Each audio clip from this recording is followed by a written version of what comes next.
Well, it's time for my what am I sowing and what am I growing guide for November. Not much really, but there's still a few kind of opportunities. I'm looking at my database on my laptop, and you can also look at it. If you just go into the description, you'll find all the details. And I'll just quickly start with what I'm growing. So mostly at this time of year, I'm overwintering brassicas to plant out into things like my spinach and my lettuce beds in January, February, depends on when I finish them. Because by March I've got way too much spinach and lettuce, so basically I want to get them replaced by something useful.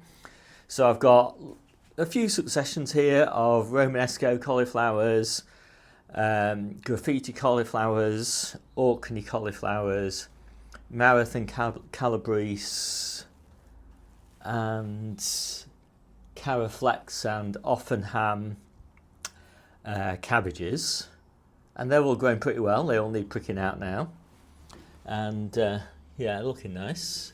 And then I've got also some red drumhead cabbages, but they won't be ready until sort of June time, whereas all the other stuff will be ready in April and May. And then the later successions will be sort of late May. So what I like really from the end of April through to the end of May, for everything apart from the red cabbages, to be harvesting those in the Hungry Gap, so that we've got a lot to eat in the Hungry Gap. And and then obviously the spring cabbages are starting to finish towards sort of June time, and that's when the early red cabbages take over. So that's kind of what I've got for most of this area here. And then salad rocket starts to finish in spring, starts to go to seed. So I've got my wild rocket there to take the place of that.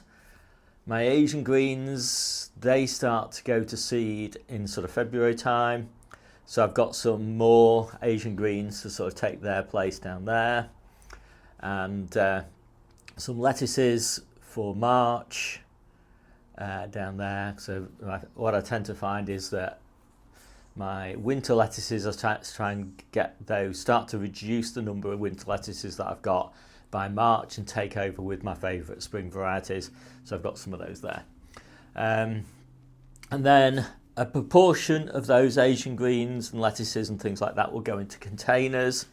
Here's some of the sample containers that I've got in here, and they'll grow under grow lights or in the polytunnel on the allotment.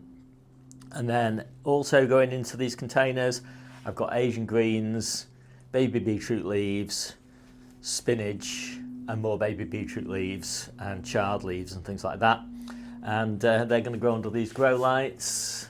All the details about the grow lights you can find in the description down below. My recommended varieties you can find my recommended types of grow lights you can find in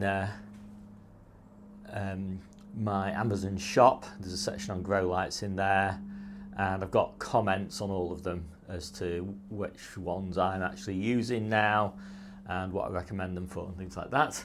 These are just cheap eBay second-hand ones. You can't get them anymore really, but they work quite nicely in hooves. They're nice and long and thin, but they're not particularly efficient, so it's kind of a trade-off between low purchase cost and low running costs. These were dirt cheap, but they've got moderately high sort of running costs. But running costs for me, they don't matter, because I'm always harvesting way more food value than I'm spending on electricity to power the grow lights, for example. People always ask, is this greenhouse heated? It's kept frost free until April. It's heated in April. So keeping it frost free is pretty minimal heating costs. It's like £10 a month or something like that, which I'm harvesting that every week, so not a problem.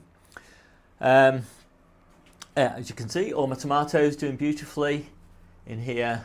These are the ones that started in July, planted out sort of August time. And I'll just check actually on the date, if I can get that little label out there. 5th of July, I sowed those. And Tumbling Toms, Red Profusions, honeycomb, sun gold. Right, let's get on. So I don't actually do this, but now is about the last time you can put your onion sets in. I always do all mine from seed. I do tough ball from seed. Obviously it's too late for those now, but onion sets you can still put out now. It's not too cold for them. In fact, as some people would say, and I haven't really seen the research on this to be sure, but some people say that particularly your red onion sets do better now, or in early sort of November time, than they would earlier. Stand less chance of going to seed. So I would do probably something like red winter, Shenshu yellow, something like that. Green garlic, still plenty of time to do the green garlic. I'm just clearing up my last of my sort of tomatoes and things outside, and into the tomato containers I put all my green garlic. Green garlic is just ordinary garlic. Just plant it a bit closer together, use the smaller cloves, and harvest it before it's mature. So before the cloves sort of differentiate and you get that papery skin around them. So you can eat the whole bulb and you can eat the whole stem, and they're really lovely. We like to eat our green garlic sort of April, May sort of time, which is when our stored garlic is sort of losing quality a little bit. So we just switch over to green garlic, and then obviously we've got mature garlic in June. So field beans, I would have preferred to do my field beans back in October, but my bed's full of cauliflowers at the moment where I'm putting the field beans, so they're going to have to wait until November, but they should be okay. Put them a little bit deeper than you would if you were doing them in October, so a couple of inches down, and hopefully the mice won't get them. And yeah, therefore harvest of the growing tips, just the growing tips, in March, April, even into early May, and they're really lovely, really tender. I tend to pick mine when they're about sort of 4 to 6 inches tall, pinch out the growing tip, new one will shoot up from the base, pinch that out, new one will shoot up. They just keep on throwing up new shoots. Really good for the soil, really good for us to eat. And if you wanted to, you could leave them to grow on and obviously harvest the actual beans, and they're just sort of like a mini broad bean really. Quite prolific actually, and still quite nice. Sugar snaps. Right, so I keep on experimenting with my peas to try and get them earlier or later, depending on the way you look at it. I've got some peas here, they're just in flower at the moment. I think it's warm enough for them to set. One of the problems with peas is if you overwinter them, even in a greenhouse, it's really not warm enough for them to set fruit. So they might flower, but they won't set fruit, and so they just keep on flowering. The flowers will just die until it's a sort of about above 6 degrees centigrade, something like that at night, which for me tends to be sort of March time, maybe even into April time, when we actually start heating this greenhouse anyway, and then it would be above 6 degrees. So there's not a lot of point having pea flowers much before that, unless you're growing them in the conservatory. I happen to have one little spot in the conservatory right now which is full of cucumbers, and yeah, when those cucumbers finish, I'm going to put peas in there just for the fun of it, to see how it goes. My favourite are Lusaka, a sugar snap, and I think they're just so much nicer than Meteor or any of the overwintered peas.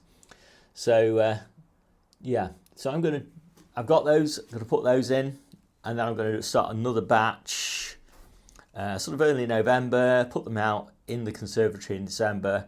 I've got a little extra grow light. It's one of those that I've hung vertically. They're cheap, they're low power, they're very efficient, and I kind of top and tail the day with them, so they get sunlight during the day, and earlier in the morning they get a couple of hours of extra sunlight, and later in the night they get a bit of extra sunlight. And obviously the conservatory is above 6 degrees at night, so they should set fruit. But I've never tried it before. I'm just always trying to grow a richer diet all year round. Growing a pretty rich diet right now. I'll show you a quick photo just to give you an idea of what we're picking at this time of year. And try and keep it going as far as I can every week of the year. Still time to put your garlic in. I've got a bed there full of calabrese, and when that finishes, I'll just put my last batch of garlic into there. I've planted a lot of garlic already though. Kind of last chance to put your carrots in. I would recommend only doing it now if you're going to grow them in a greenhouse or in a polytunnel. Put them in containers, deep containers, and this sort of depth. And it's warm enough to germinate in a greenhouse or a polytunnel. It's probably not warm enough to germinate in the ground now, and you won't be harvesting them even in a polytunnel or greenhouse until about May, towards the end of April, beginning of May, through until sort of the middle of June, something like that. And that, for me, that's when my carrots that are currently in the ground, that I've taken the tops off, just to keep the slugs down, make it easier to harvest them and all that. They will finish about middle of April time, and so that's when I want my replacement carrots. I've got a big bed actually that's just in the ground right now, that's just germinated, and hopefully I'll just do a few containers as well. Not as many as in previous years because we've got this big bed of them in the ground, but we'll see how they do. That's again a bit of an experiment. Napoli is my favoured one, although I've tried Eskimo as well. We'll see how that goes. So lettuces.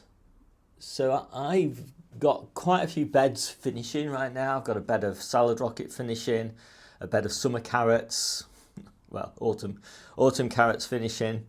I always try to keep something growing in all of my beds, and so one of my favourite things to do are lettuces to harvest towards the middle end of March, something like that. So if I start them in November, planting them out in December, still a bit of time for them to grow. They'll keep growing till sort of the middle of December, put on some roots, be bigger, fairly big, not that big, like that big sort of plants going into December.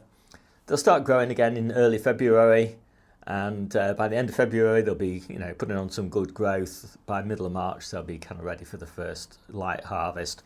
By the end of March we harvest them quite well, and of course they're my favourite spring varieties, things like Riccia, Navara, Lollo Rossa, Grenoble Red, Flashy Lightning Butter Oak, Halflex, and Extra Net, things like that. As I say, all the details down below in the description. Could do the same with spinach. I probably won't because I've got a lot of spinach in the ground at the moment. I have got some of these spinaches that I've got down here that will be going into the ground, and I'll start spinach again sort of the beginning of February, something like that. I don't think I'm going to have any beds coming free. If I do, I'll just pop some more in. Of course, I've got grow lights, it helps. I wouldn't do a lot of this stuff without grow lights. I've actually included in the guide how many days of grow lights I will be using for all the things that I'm showing you. So that helps, I think, for you to sort of follow along if you wanted to. Broad beans, most of my broad beans are in now. I don't think I need to do any more, but sort of early November is kind of the latest for broad beans. Again, put them a couple of inches down at least, maybe even a little bit further. You don't want them very big going into winter. Ideally you want them germinated, put on a little bit of growth in early winter, and kind of stall then over winter. Start putting on growth sort of towards the middle of February again. Asian greens. We really like Asian greens. Mainly we have them in our salads at the moment. Tatsoi, red stem pak choi, komatsuma, risotto, and these we've got some nice beds growing on the allotment at the moment. What I find is that they always go to seed sort of January, early February sort of time. So if you want a replacement for those, you could put some in the ground now, like these I'm going to put in the ground. But you could also do another batch in, with grow lights in sort of middle of November. You're planting those out again first week in December, something like that, and a couple of weeks of time to get established, and then they'll just sit there, chugging along a little bit, putting on a little bit of growth over winter. Asian greens do continue to grow a little bit. They don't need much light, provided you put them in a sunny spot, of course. Not that we get that much sun in winter, but anyway, they'll again kick off again, growing about the beginning of February sort of time, and again sometime in March they'll be ready, and so it provides a nice sort of continuous harvest all the way through the year. Sometimes I start a few cabbages, caraflex, Offenham. Depends on how the ones I've got in here do. They're looking really nice at the moment, so I probably won't need these. But it's nice to have this sort of reminder in my database that potentially I could start a couple of cabbages, give them about a month under grow lights, so they get a decent amount of leaf growth.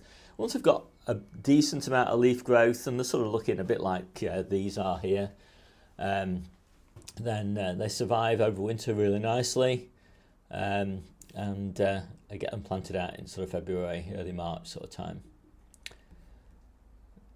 So then the last thing on my list is more lettuces. Obviously I've got loads, well not obviously, but I have got loads of lettuces on the allotment growing. What I tend to find though is that January, February is the worst time for lettuces on the allotment. They've started to lose leaf quality, they're a bit limp, texture and taste is sort of a bit suboptimal really, because the light levels are just so low. They're okay in December, but they're kind of, as I say, they lose that sort of vibrancy that you like in a nice crunchy lettuce over winter, because they just can't maintain growth with those such low light levels in sort of January, February, early February time. So that's when I really like to get some in the greenhouse, grow them under grow lights for a few weeks, we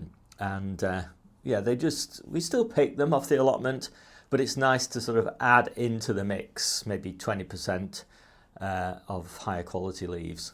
So our salads at that time of year will probably be Asian greens, lamb's lettuce, claytonia, spinach grown under grow lights, lettuces from the allotment, and lettuces grown under grow lights, maybe with a few radish leaves and bits and pieces thrown in, and a bit of salad rocket, and it makes a nice salad mix, and that's it.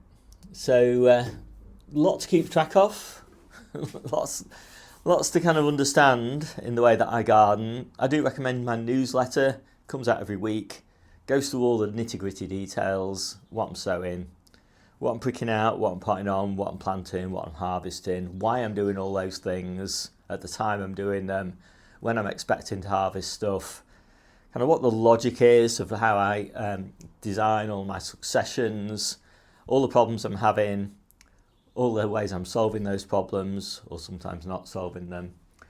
And I think it's quite a few thousand people reading that every week now. So consider subscribing to that. It's free, although you can subscribe to the paid option. It doesn't really matter. Well, it doesn't matter at all whether you pay or subscribe for free. You get exactly the same content. All my content is always free, but donations are always welcome. You can also find in the description below, as well as the link to the newsletter, you can find my database, and you can find my ebook, and lots of other resources. So my name's Steve, this is the Outgrow channel. I'll see you soon.